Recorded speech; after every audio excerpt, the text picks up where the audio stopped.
Maussan Televisión. Buena televisión. Buenas noches, bienvenidos a Tercer Milenio 360 Internacional. Estas son las que consideramos las verdaderas noticias. Vladimir Putin se niega a reunirse con Volodymyr Zelensky en Turquía. Pese a ello, Rusia asegura que quiere una paz duradera con Ucrania. Comienza la temporada de huracanes en el Pacífico. El Servicio Meteorológico Nacional asegura que el pronóstico es ligeramente superior al histórico. Advierten científicos que una tormenta solar podría paralizar los sistemas eléctricos y satelitales en la Tierra. Así iniciamos con las noticias más relevantes del día, solo aquí, en Tercer Milenio 360 Internacional.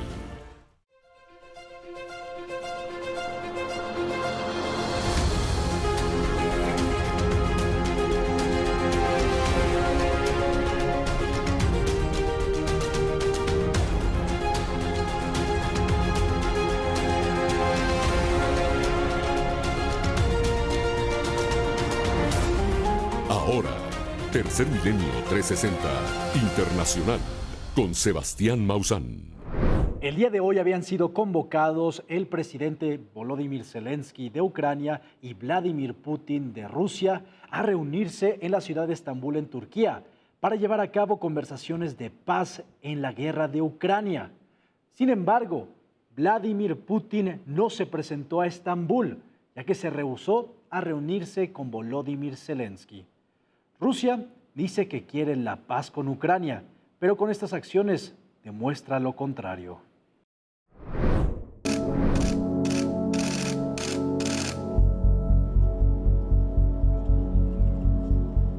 Este jueves, el presidente de Turquía, Recep Tayyip Erdogan, recibió en Ankara al presidente de Ucrania, Volodymyr Zelensky. El objetivo, hablar de paz con Rusia. Estoy aquí. Creo que es un mensaje muy claro. Putin envió una delegación de funcionarios para negociar con Ucrania, pero para Zelensky eso no fue suficiente. Tenemos que entender de qué nivel es la delegación rusa, qué tipo de autoridad tienen y si pueden tomar alguna decisión, porque todos sabemos quién toma las decisiones en Rusia. En paralelo, el secretario de Estado de la Unión Americana, Marco Rubio, se reunió con Ucrania para apoyar sus propuestas de paz. También estará en Estambul, donde podrían continuar las negociaciones. Desde Moscú, Putin se reunió en privado con sus jefes militares y de inteligencia, pero sigue sin intención de ir a Turquía. No va a pasar nada hasta que Putin y yo nos reunamos, ¿vale? Y obviamente él no iba a ir. Iba a ir, pero pensó que yo iba a ir. No iba a ir si yo no estaba allí. Y no creo que vaya a pasar nada, te guste o no, hasta que él y yo nos reunamos. Pero vamos a tener que resolverlo, porque demasiada gente está muriendo. Por su parte, los habitantes de Kiev, en Ucrania, afirman que Rusia solo quiere ganar tiempo. Era obvio desde el principio que Rusia está ganando tiempo con las conversaciones. ¿Por qué? Mientras ellos alargan el tiempo, los combates continúan. Quieren tomar más territorio para poder negociar. El presidente ruso, Vladimir Putin, tiene miedo de venir. ¿Qué va a decir? En nuestro país no le hemos invitado a venir. Han venido y estamos defendiendo a nuestra Ucrania, a nuestros hijos. ¿Cuánto dolor han traído? Mientras Ucrania espera, Rusia duda, y aunque Turquía intente mediar, sin Putin en la mesa, la paz parece, una vez más, que está muy lejos de llegar. Después de que la administración de Donald Trump despidió a cientos de expertos climáticos, ahora la Agencia Nacional del Océano y la Atmósfera de los Estados Unidos, la NOAA, se apresura por contratar a científicos antes de la llegada de la temporada de huracanes, ya que en estos momentos están a ciegas y no saben cómo van a ser impactados por las tormentas ciclónicas de este año.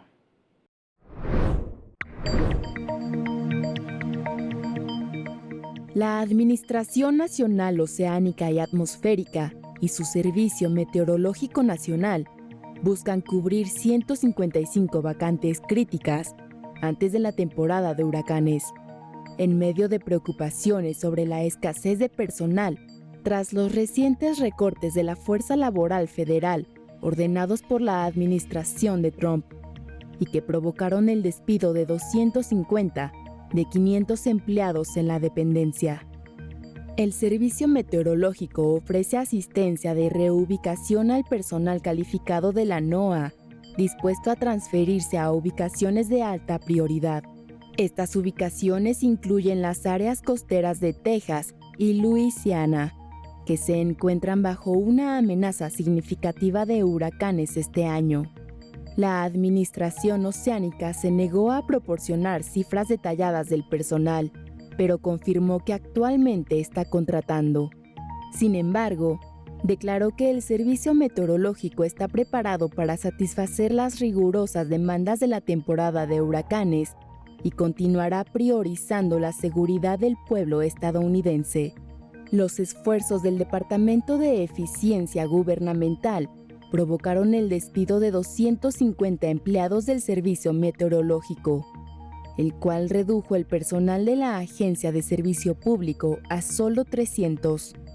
La temporada de huracanes en el Atlántico suele tener una duración de junio a noviembre, por lo que la agencia espera llenar las funciones claves para el próximo 27 de mayo y garantizar que se encuentre lista para el punto álgido de la temporada de tormentas. Para restaurar las capacidades de pronóstico nacional, la NOAA busca personal para trasladarse a sus oficinas de Alaska, así como a oficinas en las llanuras del norte de Nebraska, Wyoming y Dakota del Sur. Hablando de los huracanes que llegarán esta temporada, la CONAGUA, la Comisión Nacional del Agua en México, llevó a cabo una conferencia de prensa en donde nosotros asistimos para conocer el pronóstico de esta temporada de lluvias y saber cuántas tormentas ciclónicas y huracanes llegarán hasta nuestro país en el 2025. Este 15 de mayo comenzó oficialmente la temporada de lluvias y ciclones tropicales 2025. Según el pronóstico del Servicio Meteorológico Nacional, se prevé la formación de entre 16 a 20 sistemas ciclónicos en el Océano Pacífico y de 13 a 17 en el Atlántico, aunque no todos tocarán el territorio nacional. En promedio, cada año 5 huracanes impactan directamente a México. El coordinador general del Servicio Meteorológico, Fabián Vázquez Romaña, indicó que este pronóstico es para sistemas ciclónicos de menor a mayor intensidad, como las tormentas tropicales, los huracanes de categoría 1 o 2, así como los más poderosos de categorías 3, 4 y 5. El escenario que se ha vivido en los últimos años en México, con fenómenos que se forman y se fortalecen de manera muy rápida, como fue el caso del huracán Otis frente a las costas de Guerrero en 2023, se debe a la presencia del calor oceánico, un factor que sirve como combustible para el desarrollo de ciclones y está vinculado con el cambio climático. Es muy difícil atribuir, un ciclón tropical en particular al cambio climático. ¿Cómo podemos ver el cambio climático en tendencias? Por ejemplo, si vemos que en los últimos 5 o 10 años se han formado más categoría 5, eso sí es una tendencia que se la podemos atribuir al cambio climático. Si un ciclón categoría 5 se forma en la temporada, no necesariamente lo es. Ahora, lo que sí vemos consistentemente es lo que les enseñaba en los mapas de la temperatura de la superficie del mar, donde vemos que la mayor parte del planeta se va a encontrar con condiciones cálidas. Veíamos estos colores rojos a nivel planetario y esta sí es una consecuencia del calentamiento global que se tiene. Entonces, más temperaturas en el océano, en teoría podrían ser más energía para los ciclones tropicales y mayor evaporación. Las anomalías de temperatura de la superficie del mar son una variable que determinará en los próximos meses el número de ciclones tropicales y la cantidad de energía que tendrán para su formación. Además de ello, la presencia de fenómenos como el Niño y la Niña también son factores a considerar dentro de los pronósticos de huracanes, debido a que están relacionados con las condiciones más cálidas o más frías en el Pacífico. Por otra parte, el Servicio Meteorológico Nacional espera que las condiciones de lluvia sean adecuadas en el mes de junio y que podrían ayudar a aminorar la situación de sequía que se vive en el norte del país. Autoridades exhortan a la población en general a mantenerse atenta a los reportes oficiales del Servicio Meteorológico Nacional ante cualquier eventualidad climática durante esta temporada. Aquí en Tercer Milenio 360 Internacional le vamos a presentar una serie de investigaciones y reportajes acerca de los proyectos que están destruyendo a la península de Yucatán. En este primer capítulo le presentaremos el megaproyecto del Tren Maya.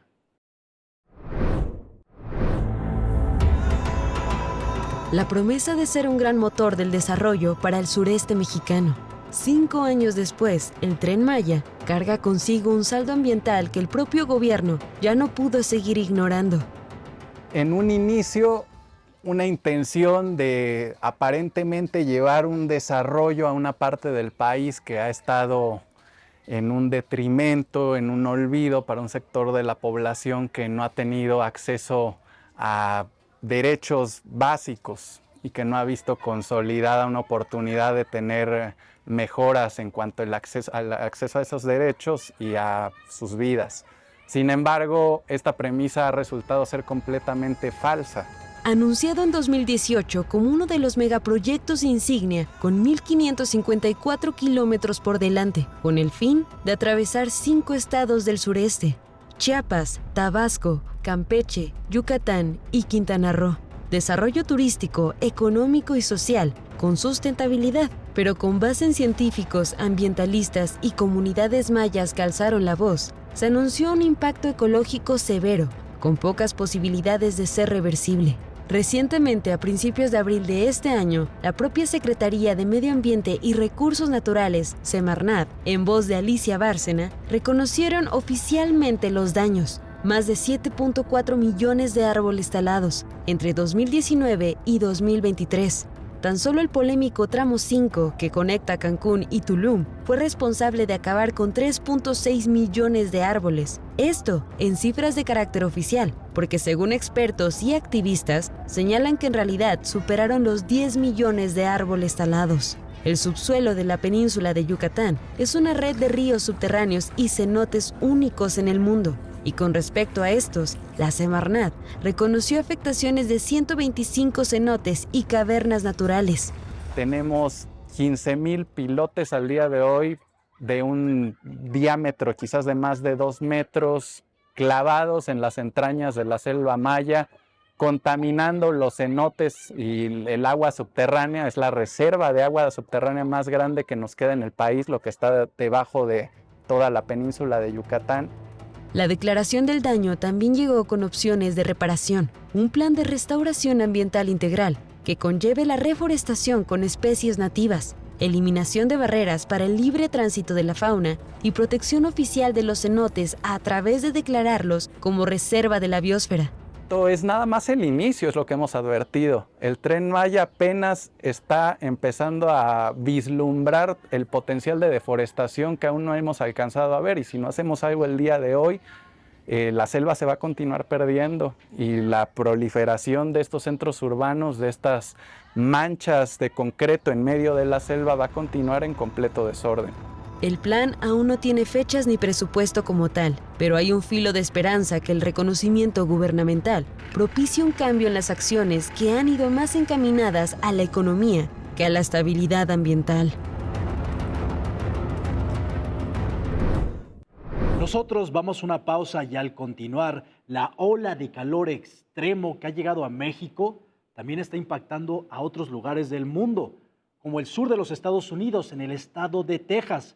Pero también en Cuba, esta nación caribeña está teniendo apagones que duran por muchas horas debido a las elevadas temperaturas de calor. No se pierda de toda la información al continuar, solo aquí en Tercer Milenio 360 Internacional. Ya regresa Tercer Milenio 360.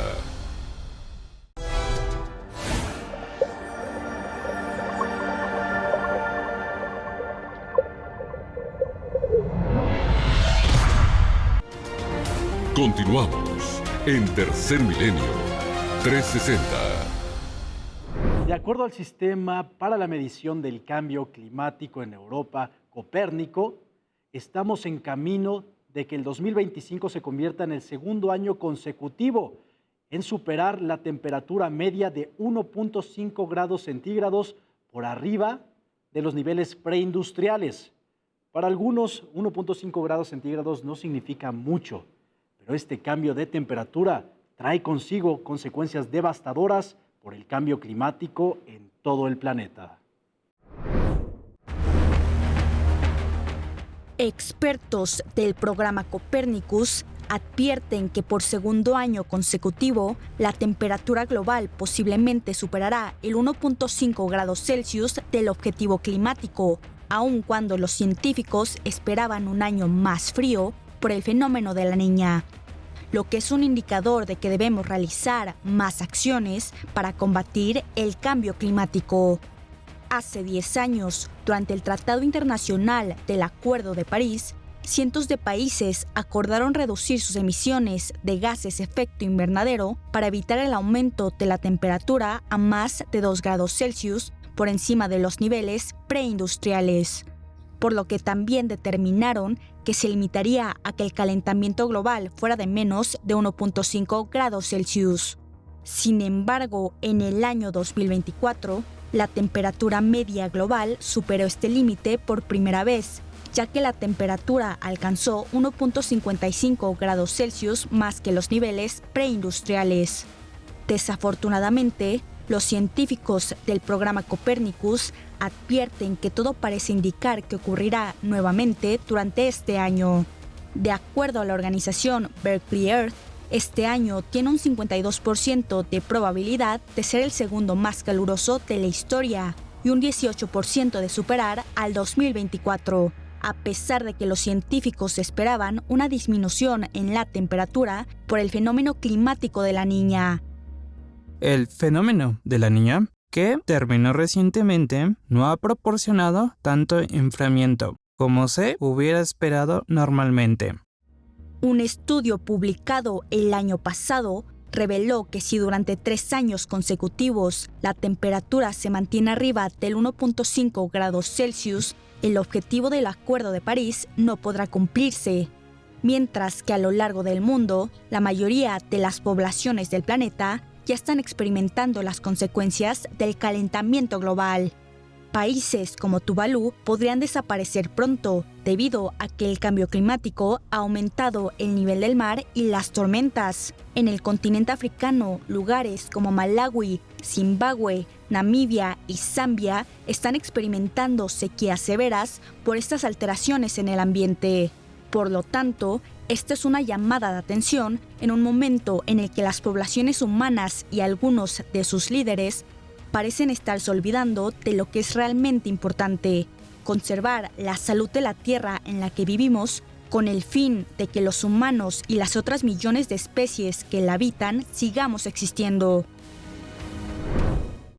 Algunas de las consecuencias que estamos viviendo en la actualidad por este aumento de 1.5 grados centígrados a nivel global son las olas de calor extremas, tal y como está sucediendo en estos momentos en muchas entidades de México, pero también en estados de los Estados Unidos, como en Texas, en donde están rompiendo récords de calor para esta época del año. Pero no solo eso, en Cuba las personas están teniendo apagones generalizados durante muchas horas debido a estas elevadas temperaturas.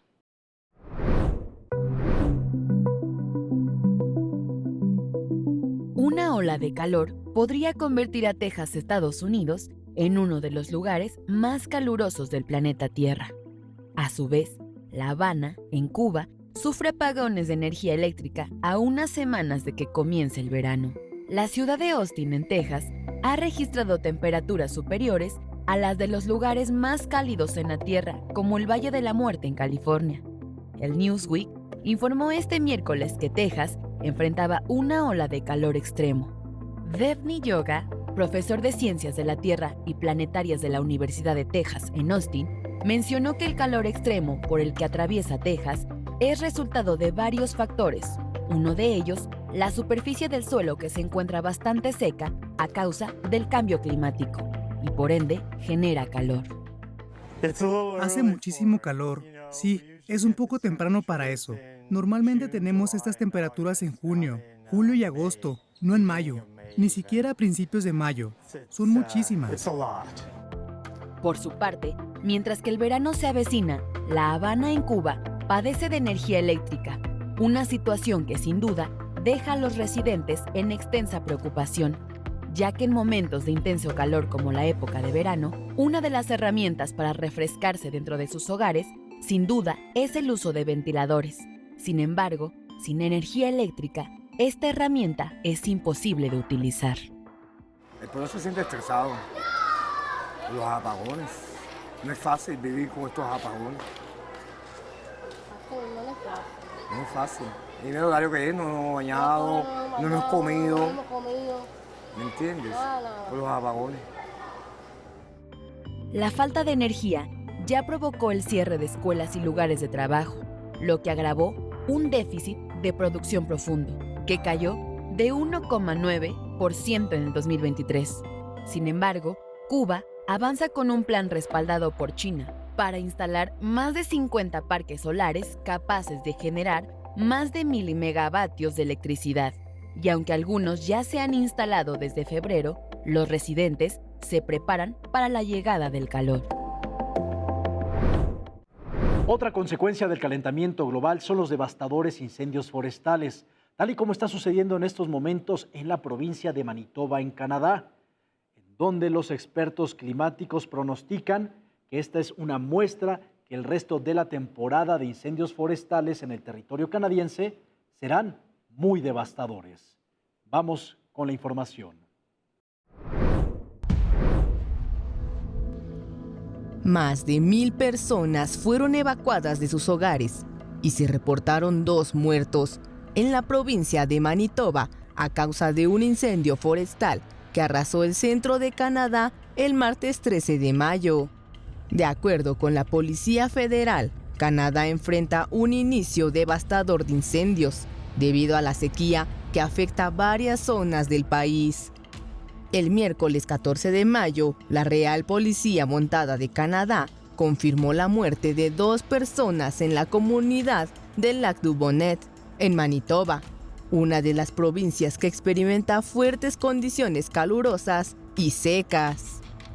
Además, se emitieron órdenes de evacuación a más de 1,000 habitantes de la comunidad Lac-du-Bonnet, que tuvieron que dejar sus hogares. Este es un evento verdaderamente trágico. Somos una comunidad unida. Al igual, el primer ministro de Manitoba dejó un mensaje en sus redes sociales sobre los fallecidos durante el incendio. Estoy profundamente conmovido por la pérdida de 2 manitobanos a causa de los incendios. Mis pensamientos están con sus familias. También se vieron aviones bombarderos de agua que volaban cerca del humo del incendio forestal para intentar controlarlo. Actualmente, hay al menos 24 incendios activos en Manitoba, de los cuales 5 están fuera de control. A nivel nacional, se registraron 92 siniestros forestales activos en provincias como Columbia Británica, Alberta, Saskatchewan y Ontario. Por lo que autoridades canadienses advierten a la población que la temporada de incendios forestales en el centro y oeste de Canadá podría ser más intensa de lo normal y se esperan temperaturas elevadas, fuertes vientos y condiciones secas. Les recordamos que puede seguirnos en todas nuestras redes sociales para estar siempre bien enterado de las que consideramos las verdaderas noticias.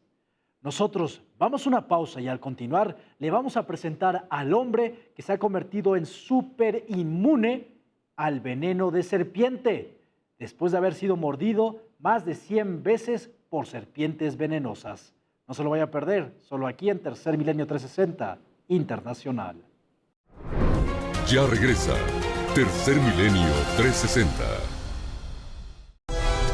Maussan Televisión, buena televisión.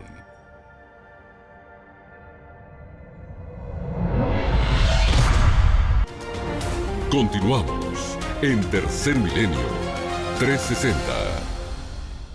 El parque marino Marineland Antibes en la Ribera Francesa fue clausurado desde el pasado mes de enero debido a una legislación que prohíbe el uso de cetáceos para el entretenimiento humano. A pesar de que esta es una buena ley en favor de los derechos de los animales, desde entonces permanecen en este lugar 2 orcas y 12 delfines. Conozcamos qué ha pasado con ellas, cómo se encuentran en estos momentos. De ser un entretenimiento a ser abandonadas y con posibilidades cada vez más escasas de escapar, en el que fue el parque marino Marineland Antibes, en la Ribera Francesa, 2 orcas y 12 delfines permanecen confinados tras el cierre del parque el 5 de enero de este año. Tras la legislación que prohíbe los espectáculos con cetáceos, aprobada por el gobierno danés en 2021, el parque tuvo que cerrar sus instalaciones y reubicar a las especies que albergaban, pero dejaron a la deriva a quienes representaban el mayor atractivo del parque. Las imágenes hechas por dron son del grupo activista Tidebreakers. Reflejan las condiciones a las que las orcas Wiki y Kegio son obligadas a sobrevivir. Lo que vuelve más grave la situación es que ambas representan las 2 últimas orcas existentes en cautiverio en Francia. La situación en Marineland Antibes es una emergencia y necesita atención mundial. Estas son las 2 últimas orcas que quedan en cautiverio en Francia y deben ser trasladadas rápidamente. Las orcas deben ser alejadas de condiciones peligrosas que están planteando riesgos significativos para su salud y seguridad. A pesar de los esfuerzos para reubicar a los 14 animales en riesgo, las autoridades francesas siguen sin encontrar un sitio adecuado en Europa ni en sus alrededores, especialmente para las orcas. Incluso, ya se rechazó una propuesta de mudanza a un zoológico marino en Japón. Tidebreakers ha pedido por el bien de los animales que no sean reubicados en otro parque, donde lucren con su bienestar. Es importante que su nuevo hogar sea un santuario, en el que por fin puedan sentir libertad. Según Markéta Shusterova, el mayor de los problemas ha sido la mala gestión y planificación por parte del propietario del parque junto con las autoridades. Las leyes deben de tomar en cuenta todo lo que conlleva proteger a los animales que han pasado toda o gran parte de su vida en cautiverio, al momento de cerrar o cancelar las actividades que lucran con ellos. De no ser así, se convierten en leyes que agravan aún más el problema y ponen en un peligro mayor a los animales. Tim Friede es una persona que ha desarrollado una superinmunidad al veneno de serpiente, después de haber sido mordido cientos de veces por estos animales venenosos a lo largo de su vida, y ahora su sangre podría servir para hacer antídotos contra el veneno de serpiente. En un avance sin precedentes en la medicina, científicos han desarrollado el antiveneno más eficaz hasta la fecha, gracias a la superinmunidad de un hombre que se llama Tim Friede, un estadounidense que durante casi 2 décadas se ha autoinmunizado con veneno de serpiente, mordido más de 200 veces por algunas de las especies más letales del mundo, como la mamba negra, la cobra real o la serpiente tigre. Tim ha generado anticuerpos capaces de neutralizar múltiples toxinas. Este desarrollo, publicado en la revista Cell, marca un cambio radical respecto a los métodos tradicionales de fabricación de antiveneno, que dependen de inmunizar a los caballos u ovejas con veneno de una sola serpiente. Estos tratamientos, aunque útiles, tienen limitaciones importantes. Ejemplo de ello, provocan reacciones adversas en seres humanos y son efectivos solo contra un veneno en específico. Sin embargo, el nuevo enfoque aprovecha anticuerpos extraídos de la sangre de Tim, combinados con una molécula pequeña llamada Verspladib, para crear un cóctel que ofrece protección total contra 13 de las 19 especies de serpientes más letales de todo el planeta. En ensayos con ratones, el antiveneno logró neutralizar venenos de múltiples especies. El compuesto final tiene solo 3 componentes clave: 2 anticuerpos humanos y el inhibidor Verspladib. Juntos, ofrecen una protección sin precedentes con resultados alucinantes. Los próximos pasos incluyen ensayos en animales de mayor tamaño, comenzando con los perros, ya que su mordedura está siendo estudiada en veterinarias australianas, y también el desarrollo de un segundo antiveneno para víboras, extraído de otro gran grupo de serpientes venenosas. Además de los ensayos clínicos, el equipo busca financiamiento de fundaciones, gobiernos y farmacéuticas para garantizar que este tratamiento llegue a las zonas más afectadas por las mordeduras de serpiente, principalmente en países en desarrollo. Y es que este avance no solamente pretende salvar a miles de vidas cada año, sino que también representa un modelo pionero en la medicina basada en la inmunidad adquirida y biotecnología avanzada. Uno de los primeros robots cirujanos enfocados en la microcirugía logró operar con éxito a un hueso fracturado en el Hospital de San Camilo en Roma, Italia. Conozcamos este avance de la tecnología, el cual ayudará mucho en las operaciones médicas. Un robot cirujano realizó con éxito la primera operación de su tipo en el Hospital de San Camilo en Roma, que consistió en la atención de una fractura expuesta de pierna mediante la transferencia microquirúrgica de un colgajo, es decir, una porción de piel y tejido blando tomado de la otra pierna del mismo paciente. La precisión alcanzada produjo un proceso postoperatorio tranquilo y prometedor. Este robot dedicado a la microcirugía fue diseñado para realizar procedimientos en estructuras anatómicas muy pequeñas como arterias, venas y nervios, a menudo con un diámetro inferior a 1 milímetro, y tuvo su estreno en el Hospital Romano. La innovación mejora la precisión de las intervenciones e incluso puede utilizarse en la preparación de lesiones graves de nervios periféricos, como parálisis traumáticas del plexo braquial o lesiones del nervio ciático. Esta cirugía robótica les permite a los médicos realizar diversos tipos de procedimientos complejos con mayor precisión, flexibilidad y control en comparación con los procedimientos tradicionales. La cirugía robótica se suele realizar a través de pequeñas incisiones. Sin embargo, también se utiliza en cirugías abiertas. Se trata de una intervención ortoplástica que ha permitido la cobertura temprana de una fractura expuesta para evitar la infección del hueso y permitir una osteosis más estable. La historia de la cirugía robótica se remonta décadas atrás, con el uso de robots industriales en procedimientos médicos como el ART-Robot, el cual fue desarrollado en Canadá en 1983, operó por primera vez en 1984 y fue utilizado para cirugía ortopédica. El robot Puma 560 fue utilizado en biopsias cerebrales en 1985 y en 1999 el sistema quirúrgico Da Vinci se lanzó al mercado y fue un hito en la cirugía robótica.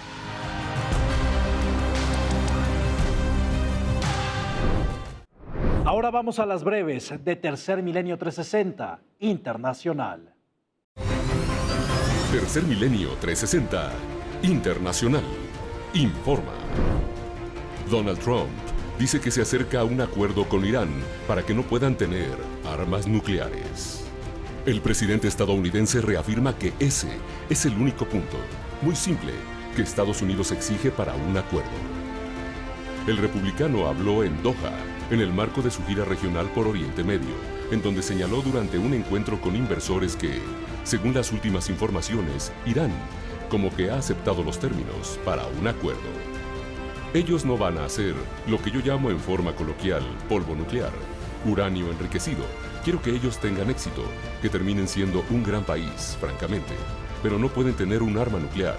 Ese es el único punto, dijo Donald Trump. Filman científicos el corazón de un ratón creciendo en un embrión.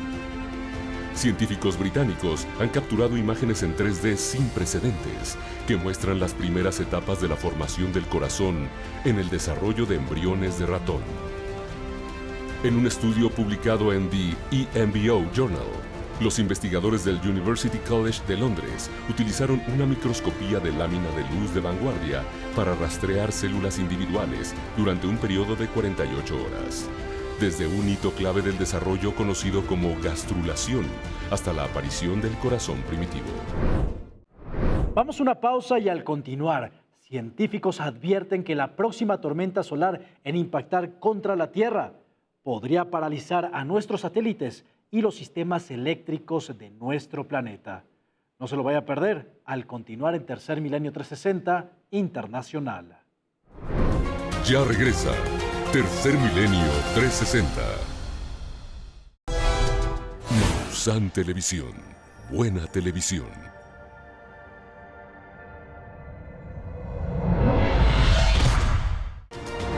Continuamos en Tercer Milenio 360. En el marco del Día Mundial de las Abejas, los animales considerados como los más importantes para el balance de la vida en nuestro planeta, le vamos a presentar a una abeja que fue descubierta hace pocos años. Se trata de la especie Philotrix chiricahua, a la cual le gusta caminar sobre el agua. ¿Quiere saber por qué? Aquí se lo presentamos. Una especie de abejas recientemente descrita fue observada caminando sobre el agua en Arizona. La especie que se ve en el video se conoce como Philotrix chiricahua, una abeja minera solitaria identificada recientemente en 2023. Clay Bolt, un fotógrafo de conservación, logró captar este video mientras asistía a un taller anual que se lleva a cabo en la Estación de Investigación del Suroeste en Portal, Arizona. Las hembras de esta especie aterrizan en el agua para recolectarla y transportarla a su sitio de anidación, debido a que excavan nidos solitarios en suelos densos, cerca de fuentes de agua. Por ello, utilizan agua para suavizar el suelo y facilitar la excavación. La humedad ablanda la tierra, permitiendo a la abeja excavar su cámara de anidación. Además, su nombre rinde homenaje al pueblo chiricahua apache, cuya tierra ancestral coincide con el hábitat de esta abeja. Esta abeja habita en praderas áridas del desierto chihuahuense, en áreas de Arizona, Nuevo México, Texas y el norte de México. Incluso, algunas especies de este ejemplar suelen retrasar su desarrollo larval hasta que las condiciones ambientales sean favorables, lo que les ayuda a evitar la depredación y las condiciones climáticas extremas. La Philotrix chiricahua es un ejemplo fascinante de adaptación ecológica y especialización en el mundo de las abejas solitarias. Su estudio contribuye a comprender mejor la biodiversidad y la importancia de las abejas en los ecosistemas áridos del suroeste de América del Norte. En Nueva Zelanda, un guardaparques logró captar el encuentro entre una especie de ave que se creía extinta hace algunos años y una especie de reptil, el cual existió y convivió con los dinosaurios. Vamos a conocerlos. Un ave en peligro de extinción y un reptil ancestral endémico de Nueva Zelanda fueron vistos peleando en una rara interacción. Nick Fisensidis, guardabosques del Departamento de Conservación, captó el momento exacto donde un ave que se creía extinta se enfrenta a un reptil ancestral en la isla Tiritiri Matangi de Nueva Zelanda. El ave es de una especie takaji, un pájaro no volador que se creía se había extinguido 2 veces. Sin embargo, actualmente viven 500 aves en toda Nueva Zelanda, tanto en santuarios como en libertad, según el Departamento de Conservación, quien se enfrentó con un tuatara, un reptil, la última especie superviviente de un antiguo orden de lagartos, que prosperó con los dinosaurios hace 200 millones de años. Todas las demás especies del orden se extinguieron hace 60 millones de años. Se puede observar al takaji en un ataque con el tuatara, mientras este intenta escapar.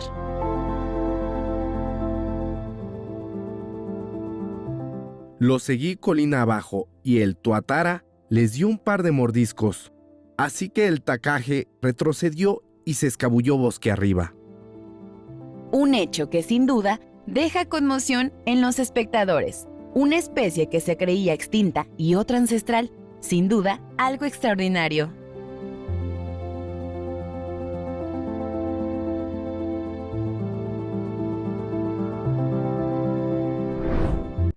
El pasado 14 de mayo, una tormenta solar rozó a la Tierra, provocando algunos apagones. Sin embargo, expertos de la NASA advierten que si en los próximos días fuéramos impactados de manera directa por una tormenta solar, esta podría paralizar a nuestros satélites y los sistemas eléctricos a nivel global. Conozcamos por qué. Después de semanas de relativa calma, la actividad solar se ha incrementado de nuevo. El martes 13 de mayo de 2025, desde la mancha solar 4087, localizada en el extremo oeste del Sol, se produjo una explosión solar clase X1.2. Al día siguiente, el miércoles 14 de mayo, se produjo la que es hasta ahora la llamarada solar más poderosa del año, alcanzando la categoría X2.7. Afortunadamente, en el momento en que se produjeron las explosiones, esta mancha no apuntaba hacia la Tierra. Sin embargo, en los próximos días, al girar el Sol, esta región estará alineada con nuestro planeta, por lo que si en ese momento se produce una gran explosión solar, nuestros satélites, centrales eléctricas y aparatos electrónicos podrían dañarse. Para que esto ocurra, tendría que presentarse una llamarada de gran intensidad, por ejemplo, el llamado Evento Carrington, ocurrido en 1859, que quemó cables telegráficos. Se piensa que alcanzó la categoría X42.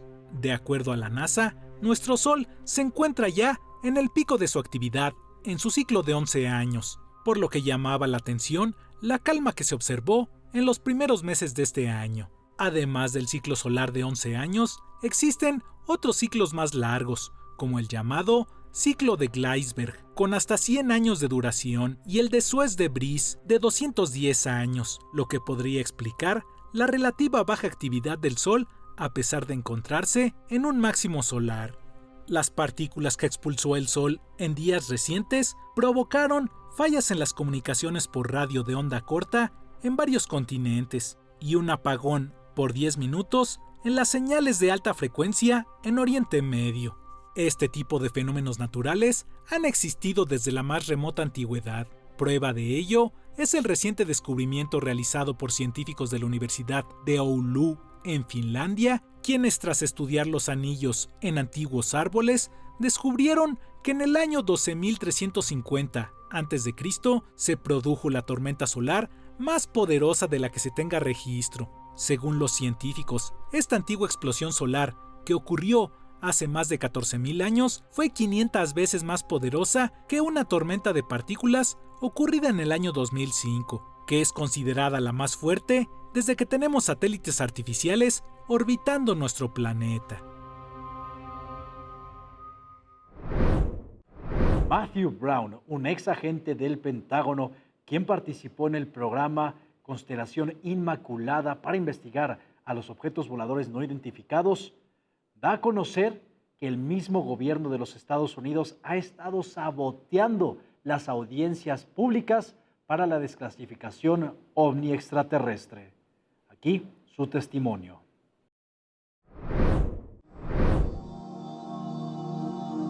El exfuncionario del Departamento de Defensa y autor del informe OVNI Constelación Inmaculada, entregado al Congreso, Matthew Brown, quien recientemente afirmara que los extraterrestres están aquí por nosotros, ya que cree que la vida, especialmente la consciente, es algo precioso para ellos, continúa revelando el mayor encubrimiento en la historia de la humanidad. Ahora el oficial retirado de Seguridad Nacional del Pentágono declaró en una entrevista con los periodistas Jeremy Corbell y George Knapp que nuestra especie se ha quedado rezagada y que nos han construido una realidad controlada. Lo que he aprendido es que vivimos en un sueño, una realidad cuidadosamente construida. Hacemos uso de una ciencia que está estrictamente controlada, reprimida y distorsionada. Pienso que nos quedamos atrás, los humanos. Creo que los comunes los humanos normales, las personas, nos hemos quedado atrás, nosotros. Brown también insistió que algunos burócratas en el gobierno de los Estados Unidos, probablemente ligados a la CIA, interfirieron en la audiencia UAP, celebrada el 13 de noviembre de 2024 en el Congreso. El Poder Ejecutivo, en los pasillos del Congreso, determina los asuntos del propio Congreso, y ni siquiera mediante una llamada telefónica al vicepresidente o al presidente, sino a través de secuaces y títeres, no electos, probablemente de la CIA. Mismos funcionarios que pudieron haber intervenido para que se suspendiera la nueva audiencia OVNI del Congreso, que estaba programada para esta semana. Extraordinarias revelaciones del exfuncionario del Departamento de Defensa y autor del informe OVNI Constelación Inmaculada Matthew Brown.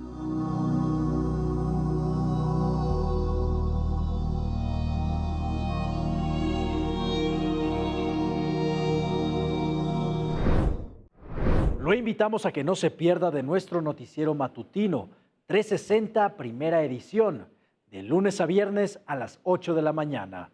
Muchas gracias por acompañarnos. Los esperamos en la siguiente emisión de Tercer Milenio 360 Internacional.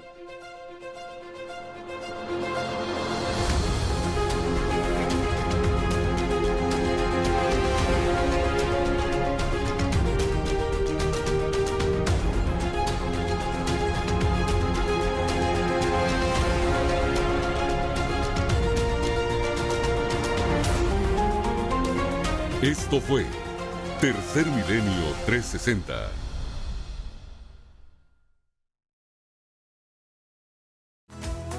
Visita mausantelevisión.com y síguenos en todas nuestras redes sociales.